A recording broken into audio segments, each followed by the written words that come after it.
Prayer as intimate courtship with God. Prayer is a dynamic, intimate courtship with God, a living, growing relationship marked by pursuit, desire, vulnerability, and communion.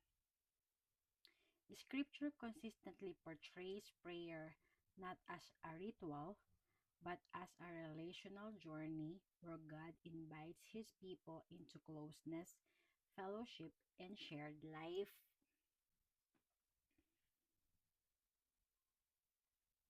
Number one, understanding prayer as courtship. Prayer is the believer's ongoing pursuit of God, a relational dance of drawing near, seeking, listening, and responding. Scripture describes intimacy with God using relational language, seeking, longing, abiding, knocking, and dwelling. In James chapter 4 verse 8, draw near to God and he will draw near to you. God responds to pursuit. Intimacy is reciprocal. In Jeremiah chapter 29 verse 13, you will seek me and find me when you seek me with all your heart. Courtship requires wholehearted desire. In Psalms chapter 42 verse 1 and 2, the psalmist longs for God like a lover longing for presence. In John chapter 15 verse 4 to 5, intimacy is abiding, not visiting. Relationship, not ritual. Number 2, the dynamics of intimate prayer. Intimacy with God is not static. It grows, deepens, and transforms. Like courtship, it involves intentionality, vulnerability, and time. Letter A. Intimacy requires proximity. In Exodus chapter 33, verse 11, God spoke to Moses as a man speaks to his friend. Friendship grows through closeness. In Matthew chapter 6, verse 6, Lord Jesus teaches secret place prayer, the private chamber of intimacy. Letter B. Intimacy requires time and attention.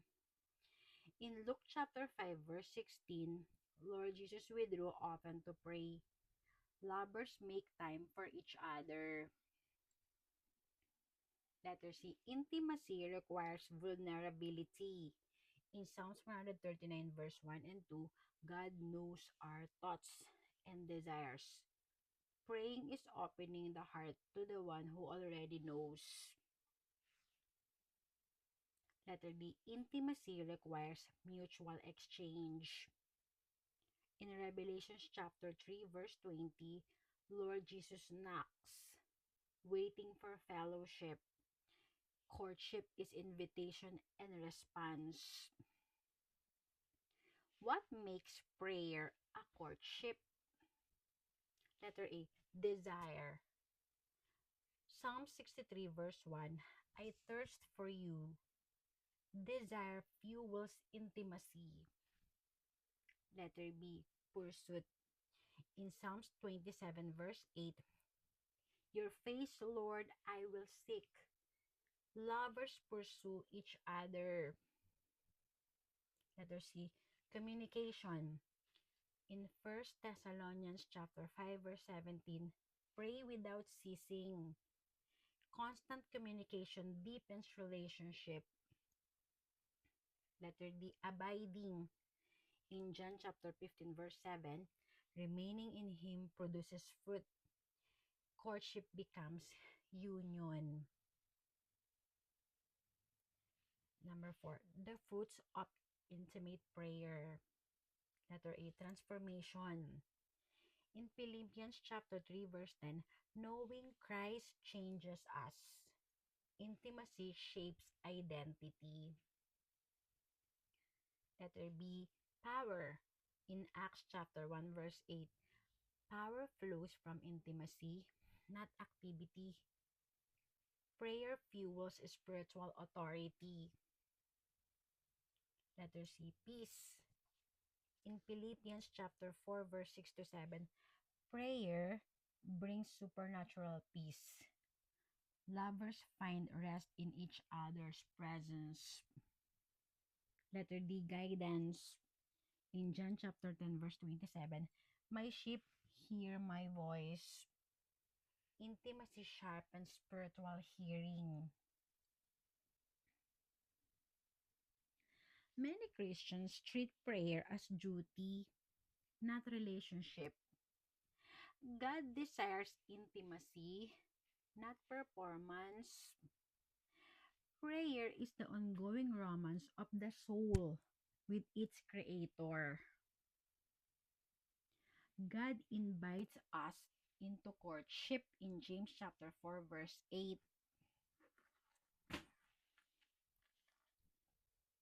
Come near to God and he will come near to you.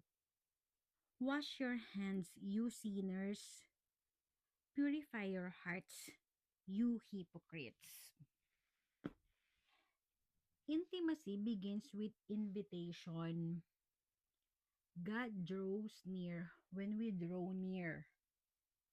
Courtship is mutual pursuit. Number 2, the movements of intimate prayer. Seeking. In Jeremiah chapter 29 verse 13, you will seek me and you will find me because you will seek me with all your heart. Listening. In John chapter 10 verse 27, my sheep listen to my voice. I know them and they follow me. Abiding. In John chapter 15 verse 4 to 5, remain united to me and I will remain united to you. A branch cannot bear fruit by itself. It can do so only if it it can do so only if it remains in the vine. In the same way, you cannot bear fruit unless you remain in me. I am the vine and you are the branches. Those who remain in me and I in them will bear much fruit, for you can do nothing without me. Responding in Revelation chapter 3 verse 20, listen, I stand at the door and knock. If any hear my voice and open the door, I will come into their house and eat with them, and they will eat with me. Each movement deepens the relationship. Number 3, barriers to intimacy. Busyness. In Exodus chapter 3, verse 1 to 6, one day while Moses was taking care of the sheep and goats of his father-in-law Jethro, the priest of Midian, he led the flock across the desert and came to Sinai, the holy mountain. There the angel of the Lord appeared to him as a flame coming from the middle of a bush.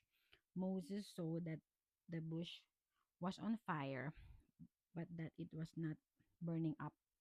This is strange, he thought. Why isn't the bush burning up? I will go closer and see. When the Lord saw that Moses was coming closer, he called him from the middle of the bush and said, Moses, Moses. He answered, Yes, here I am. God said, Do not come any closer. Take off your sandals because you are standing on the holy ground. I am the God of your ancestors, the God of Abraham, Isaac, and Jacob. So Moses covered his face because he was afraid to look at God. Number 2, fear of exposure. Number 3, hidden sin. Number 4, spiritual complacency. Here's the rewards of intimacy.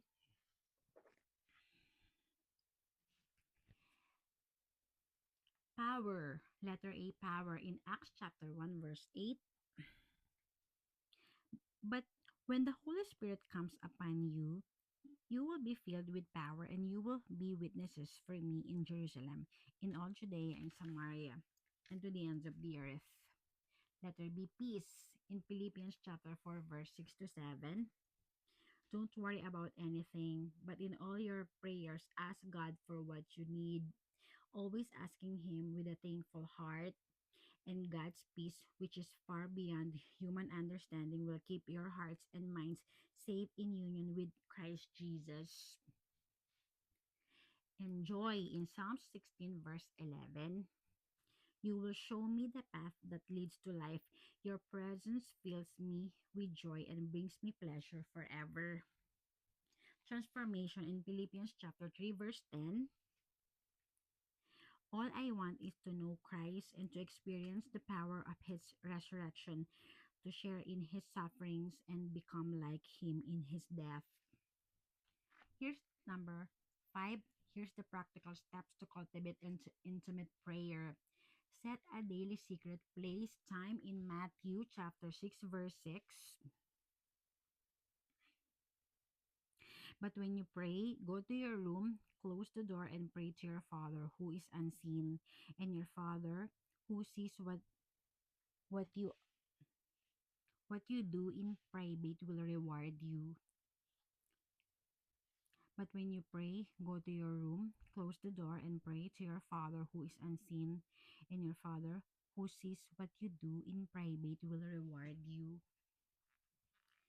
Number 2, pray scripture. Letter number 3, practice silence and listening. Number 4, keep a prayer journal. Number 5, invite the Holy Spirit into prayer in Romans chapter 8, verse 15 to 16. For the spirit that God has given you does not make you slaves and cause you to be afraid. Instead, the Spirit makes you God's children. And by the Spirit's power, we cry out to God, Father, my Father.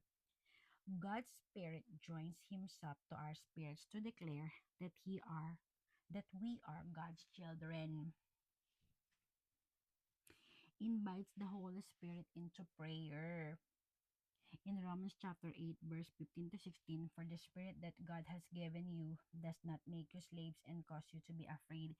Instead, the Spirit makes you God's children, and by the Spirit's power, we cry out to God, Father, my Father.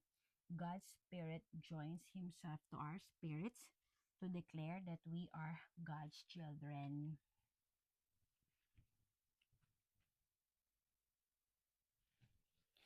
Prayer is not a monologue, it is a romance. God desires your heart, not your performance. Draw near, seek Him, and experience the joy of divine courtship.